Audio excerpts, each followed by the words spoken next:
Hello नमस्कार साथियों, स्वागत है आप सभी का। मित्रों, मैं आप सभी के समक्ष उपस्थित हूँ कुछ महत्वपूर्ण प्रश्नोत्तरी को लेकर के। और ये प्रश्न है यूपी पीजीटी हिंदी परीक्षा 2004 में पूछे गए संस्कृत साहित्य एंड व्याकरण के प्रश्न, जो कि बहुत ही इम्पॉर्टेंट हैं परीक्षा की दृष्टि से। और यदि आप देखना चाहते हैं यूपी टीजीटी 2021 से लेकर के 2000 तक जितने भी प्रश्न पत्र हुए हैं, उन सभी में संस्कृत साहित्य से किस तरह से प्रश्न बने हैं, तो उन सभी प्रश्नों को सॉल्व करा दिया गया है। इसके साथ साथ previous year question paper UP TGT PGT LT grade परीक्षा, जो कि बहुत ही महत्वपूर्ण है यूपी टीजीटी पीजीटी के लिए। तो यदि आप देखना चाहते हैं तो आपको इस चैनल पर आसानी से सरलतापूर्वक मिल जाएगा। आज हम सभी देखेंगे पीजीटी हिंदी 2004 के प्रश्न पत्र को। और इसमें जो संस्कृत से प्रश्न बने थे, इसमें हमारा पहला प्रश्न है, नाटक को पंचम वेद की मान्यता प्रदान की है। नाटक को पंचम वेद की मान्यता प्रदान की है। ऑप्शन है भरतमुनि, विश्वनाथ, दंडी और पाणिनि। 4 ऑप्शन हम सभी के सामने हैं और इसमें से जो हमारा करेक्ट आंसर है उसे बताना है। तो नाटक को पंचम वेद किसने कहा है? आचार्य भरतमुनि ने। करेक्ट आंसर हमारा क्या होगा? आचार्य भरतमुनि ने नाटक को जो है पंचम वेद आचार्य भरतमुनि ने कहा है। और अगला है, दूसरा प्रश्न है हमारा, काव्य शोभाया कर्तारो धर्मा गुणा। काव्य गुण का यह सूत्र लिखा है। आचार्य भरत ने, आचार्य दंडी ने, आचार्य वामन ने, आचार्य मम्मट ने। प्रश्न संख्या 2, काव्य शोभाया कर्तारो धर्मा गुणा। इसका करेक्ट आंसर हमें बताना है। तो हमारा जो करेक्ट आंसर होगा ये होगा आचार्य वामन। क्या होगा? आचार्य वामन। करेक्ट आंसर आचार्य वामन, यानी कि सी होगा। प्रश्न संख्या 3 है, सुख दुखात्मको रसः कहने वाले आचार्य हैं। सुख दुखात्मको रसः कहने वाले आचार्य हैं भरतमुनि, रामचंद्र, गुणचंद्र, आचार्य विश्वनाथ, आनंदवर्धन। प्रश्न संख्या 3 का करेक्ट आंसर होगा रामचंद्र, गुणचंद्र। करेक्ट आंसर हमारा बी होगा। अगले प्रश्न पर चलते हैं, काव्य मीमांसा के रचनाकार हैं। प्रश्न संख्या 4 है, काव्य मीमांसा के रचनाकार हैं। ऑप्शन ए है भारवि, बी है भास, सी है श्रीहर्ष, डी है राजशेखर। प्रश्न संख्या 4, तो काव्य मीमांसा किसकी है? राजशेखर की है। काव्य मीमांसा किसकी है? राजशेखर की है। तो करेक्ट आंसर क्या हो जाएगा? डी हो जाएगा। अगला प्रश्न है हमारा, विभावानुभाव व्यभिचारी संयोगादृश निष्पत्ति सूत्र किस आचार्य का है? बहुत ही चर्चित, बहुत ही famous, important, very very important question है ये, सभी परिचित भी होंगे इससे। तो इसका जो करेक्ट आंसर है वो है आचार्य भरतमुनि। आचार्य भरतमुनि। और आचार्य भरतमुनि ने रसों की संख्या कितनी मानी है? 8 मानी है। आगे हम सभी देखेंगे हमारा जो 6 नंबर का प्रश्न है, प्रश्न संख्या 6, करुण रस के रस राजत्व का प्रतिष्ठापक है। करुण रस के रस राजत्व का प्रतिष्ठापक है। किरातार्जुनीयम, मेघदूतम, उत्तर रामचरितम, कुमार संभवम। 4 रचनाएं हैं हमारे सामने और इसमें करेक्ट आंसर हम सभी को बताना है कि करुण रस के राजत्व, रस राजत्व प्रतिष्ठापक कौन है? तो उत्तर रामचरितम है ना, भभूति की रचना है। और इसका करेक्ट आंसर क्या हो जाएगा? सी हो जाएगा, उत्तर रामचरितम। ठीक है, करेक्ट आंसर सी होगा। अगले प्रश्न पर चलते हैं, स्वर के प्रकार। स्वर के प्रकार, ऑप्शन ए है दीर्घ, बी है प्लुत, सी है ह्रस्व, डी है उपयुक्त तीनों। तो स्वर या तो दीर्घ होते हैं या तो ह्रस्व होते हैं, और एक जो तीसरा है प्लुत, है ना। तो करेक्ट आंसर हमारा हो जाएगा उपयुक्त तीनों। क्या होगा? तीनों होगा। अगला प्रश्न है, लुट लकार किस काल का बोधक है? ऑप्शन ए है वर्तमान काल, बी है भूतकाल, सी है भविष्यत काल, डी है किसी काल का नहीं। तो देखिए, लट लकार क्या होता है? लट लकार होता है हमारा वर्तमान काल, है ना। और लंग लकार भूतकाल, और लिट लकार क्या होता है? भविष्यत काल होता है। क्या होता है? भविष्यत काल। तो करेक्ट आंसर हमारा क्या हो जाएगा? सी होगा। अगले प्रश्न पर चलते हैं। प्रश्न संख्या है, संधि से संबंधित प्रश्न आए हैं इसमें। यदि ए ओ ए औ के आगे कोई भी स्वर हो तो इसके स्थान में क्रमशः ए औ आय आव हो जाता है।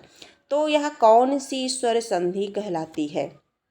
स्वर संधि के 5 भेद हैं, है ना। तो स्वर संधि कौन सी कहलाती है? वृद्धि स्वर संधि, या यण स्वर संधि, या अयादि स्वर संधि, या दीर्घ स्वर संधि। 9 नंबर का प्रश्न है, प्रश्न संख्या 9।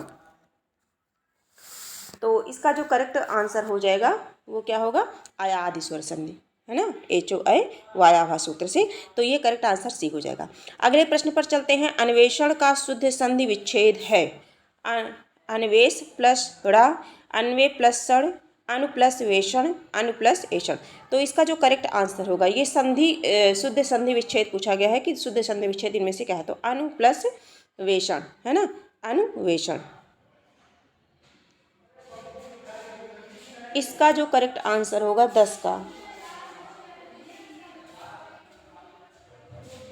10 का जो हाँ प्रश्न संख्या 10 इसका हो जाएगा अनु प्लस एषण, यानी कि करेक्ट आंसर हमारा डी होगा। करेक्ट आंसर हमारा डी होगा। ठीक है, अगला हम बढ़ते हैं। अगला जो प्रश्न है हमारा, यण संधि का संबंध किस संधि विशेष से है? यण संधि का संबंध किस संधि विशेष से है? व्यंजन संधि, विसर्ग संधि, स्वर संधि, दीर्घ संधि, है ना। प्रश्न संख्या 11 है। तो यण संधि किस में आएगा? देखिए संधि 3 है जो है, तो दीर्घ संधि, दीर्घ स्वर संधि, है ना। तो स्वर संधि का भेद है, स्वर संधि का भेद है। यण संधि किसका है? स्वर संधि का भेद है। अगला करेक्ट आंसर हमारा सी हो जाएगा। प्रश्न संख्या 12 देखेंगे। सर्वस्य रूप है, सर्वस्य, है ना। कुछ ट्रिक है, जैसे अस्य लगा होता है, एन लगा होता है, शु लगा होता है, रामा राम, है ना। तो इस तरह से ट्रिक से हम पहचान सकते हैं किसमें कौन सी विभक्ति है। इसी तरह से प्रश्न इससे बना है, सर्वस्य रूप है चतुर्थी का, पंचमी का, षष्ठी का, सप्तमी का।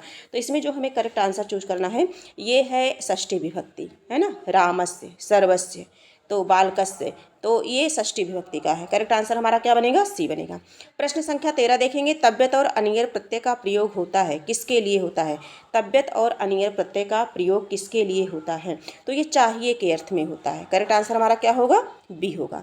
अगले प्रश्न पर हम चलते हैं। प्रश्न संख्या 14 देखेंगे। नवोढ़ा का संधि विच्छेद है, 4 ऑप्शन है हमारे सामने, और नवोढ़ा का संधि विच्छेद है तो नव प्लस ओढ़ा, है ना। करेक्ट आंसर हमारा सी होगा। अगला प्रश्न है प्रश्न संख्या 14, ज़्यादा प्रश्नों की संख्या नहीं है। प्रश्न संख्या 14 हम लोगों ने देख लिया। 15 है। निम्नलिखित में से कौन सी एक रचना कालिदास की नहीं है? तो थोड़ा सा टाइपिंग है, इसके लिए मैं क्षमा प्रार्थी हूँ। आगे देखेंगे, कौन एक रचना कालिदास की नहीं है? अभिज्ञान शाकुंतलम, मेघदूतम, रघुवंशम, ये तीनों रचनाएं हैं। 10 कुमार चेतम दंडी की रचना है, इसलिए करेक्ट आंसर हमारा सी हो जाएगा, क्योंकि यही नहीं पूछा गया है। अगले प्रश्न पे चलते हैं। बृहत्त्रयी में कौन सा महाकाव्य नहीं आता है? लघुत्रयी में कौन कौन से काव्य आते हैं? बृहत्त्रयी में कौन कौन से काव्य आते हैं? गद्यत्रयी में कौन कौन से काव्य आते हैं? सारी क्लास जो है हो गई है, और आप उन्हें देख लीजिए, तैयार कर लीजिए अपना। किरातार्जुनीयम, है ना, शिशुपाल वधम, कुमार संभवम, नैषधीय चरितम। तो इसका एक सूत्र है नैशुकी, है ना। तो इस प्रकार से हम देख सकते हैं। तो बृहत्त्रयी में कौन सा नहीं आता है? प्रश्न संख्या 16, तो कुमार संभवम नहीं आता। करेक्ट आंसर डी हो जाएगा। अगला प्रश्न है, राजतरंगिणी किस कवि की रचना है? तो राजतरंगिणी जो है वो कल्हड़ की रचना है। करेक्ट आंसर ए हो जाएगा। आगे बढ़ते हैं। देखिए जो बहुत चर्चित प्रश्न है उसमें हम बहुत टाइम नहीं देंगे। काव्य रचना की दृष्टि से महाकवि माघ किन 3 गुणों के लिए विभूषित किए जाते हैं? तो एक श्लोक है ना, उपमा कालिदासस्य भारवे अर्थ गौरवम, दंडिना पद लालित्यम, माघे संति त्रयोगुणा। तो माघ तीनों गुण के लिए कौन कौन? उपमा, अर्थ गौरव और पद लालित्य। करेक्ट आंसर हमारा 18 का क्या होगा? सी बनेगा। आगे हम चलते हैं। जो हमारा अगला प्रश्न है 19 नंबर का प्रश्न है। निम्नलिखित में सूची ए को सूची बी से मिलान करना है। कूट के प्रश्न है। कालिदास, कालिदास की रचना क्या है? थोड़ा सा छोटा कर लेते हैं हम, है ना। तो इसमें जो है कालिदास की रचना क्या है? कालिदास की है मालविकाग्निमित्रम, है ना। तो एक का फोर किस में है? तो सी वाले ऑप्शन में है।